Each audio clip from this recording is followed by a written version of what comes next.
What is up, everybody, and welcome back to the Fresh Finance Podcast. My name is Thomas Elms. I've got my co-host here, Kyle Ryan, as always. And today we are in the realm of year-end planning. The year is coming to an end, and just because that's the case doesn't mean there aren't things that you can do to maximize your financial situation, take advantage of tax strategies, review benefits, things of that nature. That's something that we wanted to cover today to talk about some things that you can navigate in between, your Thanksgiving holiday, and kind of the Christmas holiday season in December, as well as just kind of the end of the year. There's a lot of things that we can still maximize and take advantage of. Kyle, would love to just kind of get your take overall on year-end planning, some of the things that you like to focus on with clients, and what we're going to talk about today. Yeah, I was just trying to think. What's that saying? Deadlines make decisions. I'm forgetting what it is. Deadlines make people act quicker. Yeah. The end of the year is a deadline for a lot of different things, right? Yep. So it encourages you to act, and not only can you not do it on December 31st because it requires paperwork, but there's certain things that you just cannot do after we reach the new year that if you haven't done it already, you're kind of, if you didn't plan accordingly, you're left with what's left. Yep. Right. So that's what we're going to cover today. The things that have a deadline at the end of the year, things to be considering, and things that you can worry about next year. Mm-hmm. Perfect. Okay. So we wanted to kind of hit this in kind of 3 to 4 different areas. So we want to talk about things you can do from a tax perspective, things you can do from an income and a bonus perspective, and things you can do from a benefits perspective. Now, another thing too that we can talk about is goal setting, but let's talk about taxes first, because I think that normally at the end of the year, this is normally the component that is on everybody's mind the most, right? This could be anything from looking at what's called tax loss harvesting. If you have a non-retirement account, a brokerage account is normally the term that a lot of people know, where maybe you have an investment that has appreciated in value, and you have an investment that's maybe gone down in value, and you want to try and offset those gains with some losses. There's opportunities to do Roth conversions. But I think also, especially for business owners, making sure that you've withheld the right amount of money in federal and state taxes for the year, so you don't get hit with any under withholding penalties. Would love to just kind of get your take on the tax side of things here. Yeah, this is a busy time of year at the end of the year, right? Yep. Because of said deadlines, right? So this is when we're the busiest. This is where, in my opinion, tax planning is it's not something you do April 15th when you turn in your scorecard of taxes. It's something you do all year long. So planning for it effectively will hopefully eliminate the idea of you having to owe taxes come April or whenever you're done. Right. So let's start with withholding. One, if you're a W-2 employee, it's pretty much automatically taken care of for you through your payroll. If you look at your pay stub, you're going to have state taxes withheld. If you're in a state that charges income state tax, you're going to have federal taxes withheld if you make enough to dictate it. You're going to have all these different taxes withheld. So withholding is really important. As you mentioned, if you're a business owner and you get $1,000 check for your consulting income or whatever it is, there's no mandate to pay taxes right then and there. That's something that you have to be responsible for. Those are done via quarterly estimated payments. One thing that's really important to understand is that the IRS wants their money as you make it to a certain extent. If you make $10,000 a month, each and every month for the whole year, and you made $120 for the year, they don't want your taxes come April all at once. They want it as you go, because just like you're earning money on your money, they're earning money, right? So you always hear the people, oh, I don't want to pay them until I have to because I want to collect the interest. Well, it works both ways, right? Yep. So let's talk about withholding, because there's a couple interesting rules for withholding specifically.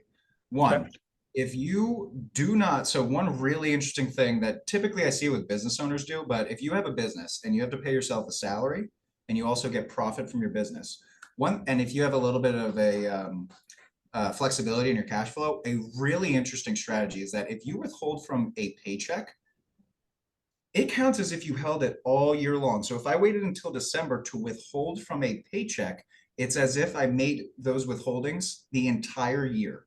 It's a really unique planning strategy, because one thing you could do, say I own a business and I'm paying myself a salary, and at the end of the year, I'll get my profit draw. I pay myself what I need right now in order to live and be able to fund my cash flow. And this isn't as common, but it's an interesting strategy. And I withhold 0% for taxes all year. And then I bonus myself at the end of the year, and I figure out how much I owe for federal tax, and I bonus it at the end of the year. Yep. Why? Because I believe my money would be better in my business, carrying off business expenses. So whether or or not you're a business owner, that could be really impactful for you. You could do that with your own, if you're a W-2 employee, you could, I don't really recommend this because it's a hard thing to carry up with, but just ideas is you could withhold 0% in the beginning of the year and then withhold almost 100% at the end of the year and kind of do it that way, but it kind of makes it messy. So there's just, from a withholding perspective, it's really interesting. Now, any comments on that? Because I'm going to roll over to Roth conversions. No, I think there's a lot of benefit there. And I think just especially on the business owner side of things, if you're going to do a strategy like that, just making sure that you've got the cash flow to cover it. Yes, and it's really important to understand the IRS wants their money as you go throughout the year, but there are a couple of loopholes, if you will, not really loopholes, but there's a couple of ways to get around it. One, you could withhold via your paycheck and it counts pro rata throughout the year. Now let's move over to Roth IRA conversions. End of the year, if you're going to convert to Roth IRA, you cannot wait until April unless you're doing it for the following year, right? We are now in November of 2023. If I want to convert by the end of, for 2023, I have to do that by December 31st. Yep. So what do we typically do with clients? Say we're targeting $100,000 of a conversion, knowing their income. We'll do like say 80 in January and then tap in the putt, because we all love our golf metaphors. And then tap in the putt at the end of the year when we have a better idea of their income. So let's say, you're withholding you're converting $100,000 of your IRA to your Roth IRA. Say, you're going to owe $20,000 in taxes. So you can convert in the beginning of the year, your 80 grand, and at the end of the year, then you give your tax dollars at 20 grand, right? You withhold 100% from your IRA, and it counts again. Payroll deductions and IRA withholdings count pro rata throughout the entire year. It makes really, really unique planning opportunity. Sometimes what we do is say you have an RMD, right? So if you're 73 years old, you have what's called a required minimum distribution. Let's say your required minimum distribution is 10 grand and you want to do a $50,000 Roth IRA conversion, your tax bill is 10 grand. We'll do the conversion here from your IRA to your Roth. And then above and beyond that, we'll take your RMD and we'll withhold 100% for taxes. Yeah. Right. So every situation is really different, especially when it comes to tax planning, right? No one wants the government to be their primary beneficiary, right? We want to keep as much money as we can to ourselves while, paying our fair share. So when it comes to Roth IRA conversions, those have to be done by the end of the year, and the taxes due for those, it's typically better to pay those out of a non-qualified account rather than withholding from your IRA. If you're under 59 and a half, you can't withhold from your IRA. Otherwise, you can, but you get a 10% penalty. Yep. It's IRA distribution. So if you pay from your non-qualified account, it actually makes it better because more money is going into your Roth technically. But yeah, Roth IRA conversions and withholding, there's a lot of unique opportunities that one can do before the end of the year.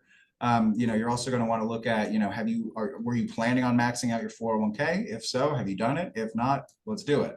Maxing out your 401k, another interesting note, not exactly related to this, but something to be aware of is if you are getting a match on your 401k contributions and you max it out earlier in the year and you're doing what's called catch-up contributions, if you max out your 401k early on, catch-up contributions, or if you're above 50, you get to put a little bit more into your retirement accounts. If you max out your contributions early in the year, you're effectively giving up your match on if you were to do lesser contributions throughout the year and extend it all the way to your last paycheck, you get the match.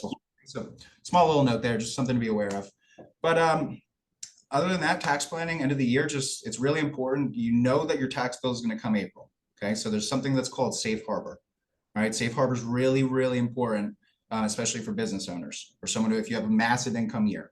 Safe harbor works like this. You need to either have 90% of your tax bill in by the end of the year for this year. Meaning if I have a tax bill of $100,000, I better have $90,000 of it in by the end of the year. That 90% of this year or 110% of last year. You make less than 150 grand, it's actually 100% of last year. But if you make more than 150 grand, it's 110% of last year. So say I have a massive 2023, right? And I have huge income and last year was just a normal year, whatever. I can pay 110% of last year's taxes. And between December and April, I can kind of just sit on my otherwise what is due for taxes and hold it for myself. Safe harbor is another really interesting way to play the tax game and play it in a way that is advantageous to you. But end of the day, when you're getting ready for that April tax bill, or if you extend it, what have you, just make sure you're well organized for it. Understand which sort of 1099s you're going to get. If you have a non-qualified or a brokerage account, like Thomas mentioned, you'll get a 1099 from there.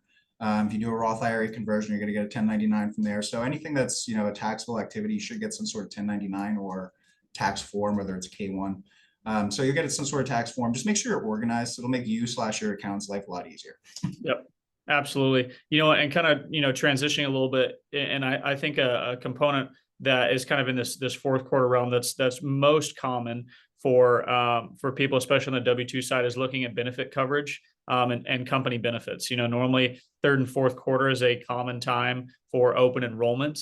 And I think this is normally a really good time. I just did 2 of these today, but reviewing somebody's health, dental, and vision coverage, reviewing somebody's short and long-term disability coverage, taking a look at any sort of company provided life insurance coverage, company provided estate planning, discounted estate planning services. This is something, at least in the state of Kansas and Missouri, I've seen a lot of, is the companies will pay for a discounted estate plan affiliation. So the employee can essentially just create an account online, find a estate planning attorney that is within that network that's providing this discount, and the total cost of the estate planning process is covered under these per paycheck deductions, which in my experience have been a quarter of the cost and all in for 1 year than what it would be if you were to go on your own and go find and even possibly the same estate planning attorney on your own without that benefit coverage.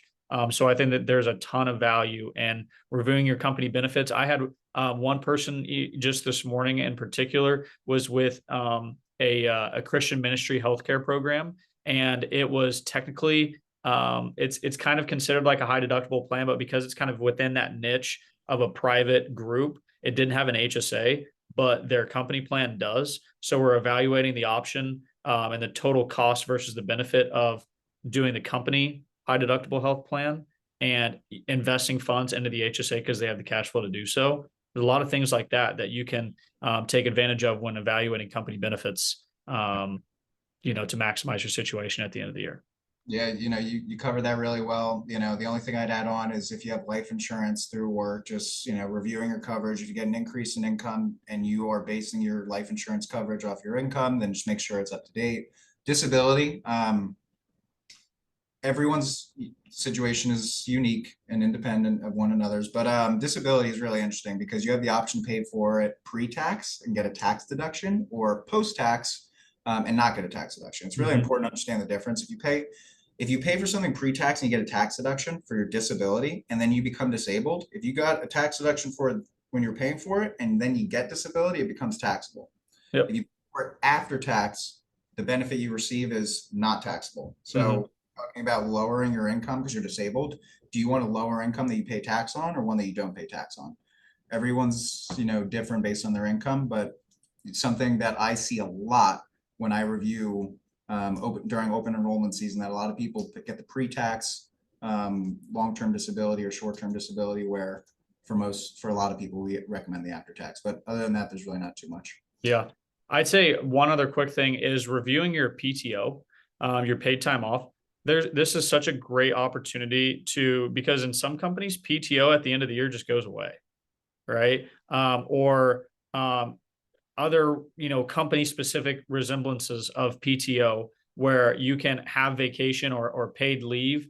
If some of those opportunities are running out at the end of the year or are running up on a certain calendar anniversary date, evaluating how much you have available and maybe plotting out some time to get away from work and still get paid, I think is super important. In fact, I had somebody leverage that last year and had a great holiday trip with their family. So I think there's a lot of benefit there. I think one of the other things too that we wanted to talk about is for anybody that's in a sales or bonus available position, having a plan for that bonus. Some people are in unique situations where their bonus is even larger than their salary at the end of the year. I've got 2 or 3 different clients that are in a situation like that, where their end of year bonus is more money normally than what they get throughout the year. And so recognizing where that money is going to go to and how it's going to get used is super important. Quick thing on the bonus, and I'd love to just kind of get your take on this as well, is recognizing that bonus is automatically going to get taxed at the 22% tax bracket. That's just the way bonuses are taxed. And the idea that if you make below that, it might suck for now, but you're normally going to get,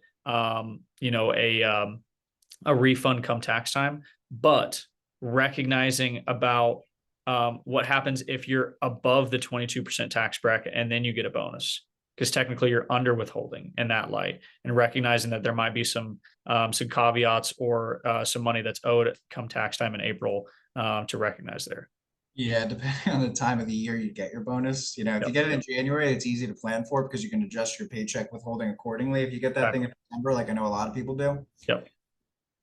it's something that you want to plan for. It's not something you want to react to because like we've mentioned, once December 31st hits, you can't withhold from payroll anymore for the current year.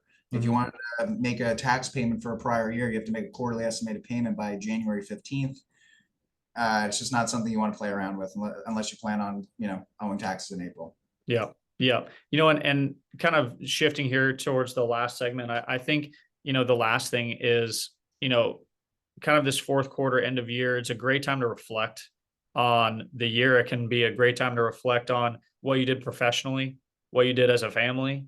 If there's anything else from a wins and losses, category that you can reflect on and look into planning for the next year. This is normally a really great time to do that. And I'll tell you, I've started really to shift my end of year meetings to kind of be almost like that psychology, that philosophy of money type of a conversation where, yeah, we're definitely hitting on some of the things we talked about earlier, but we're also kind of asking some of those deeper questions so that people can get better aligned with their money and what their values are and what they're really trying to accomplish. Because I just think honestly, there's so much value there. Yeah, it's the old saying, you don't plan to fail, you fail to plan. And without thinking about what your next year is going to bring, Yep. uh, it's hard to plan for, right? Are there any big purchases you want to make? Is there any changes to your savings, your investments? Reviewing them, making sure that they're automated, Yeah. automized, automated. Just making sure that everything's in place so that you can go about your business carefree, right? So Yep. that you're not stressing about little things. Whether or not you make a large purchase. Do you anticipate getting a higher salary next year? What do you plan on doing with that extra income? Is it something you're going to spend? Is there other goals you have? So just, like you mentioned, it's a great time of the year for reflection, especially in the beginning of the year, end of the year segment there. So just kind of have, goal. We've talked about this in the past. Setting goals is a beautiful thing. It's something to work towards, something motivating you. So Yeah. doing it at the end of each year, going into the new year is a great way of doing it. Yeah. And, having an advisor that can help kind of coach you in how to set those goals, but also can hold you accountable in order to actually achieve those goals. I think there's so much benefit there. We've listed a ton of things that are possible when it comes to end of year planning. If you're watching this, if you're listening to this, and one of those things might interest you and you want to connect with Kyle and I, and want to talk through some of those things, please feel free to reach out. We'd love to set a meeting up with you. But if not, feel free. Would love to have you guys for the next episode. Thank you so much for your time and have a great rest of your year.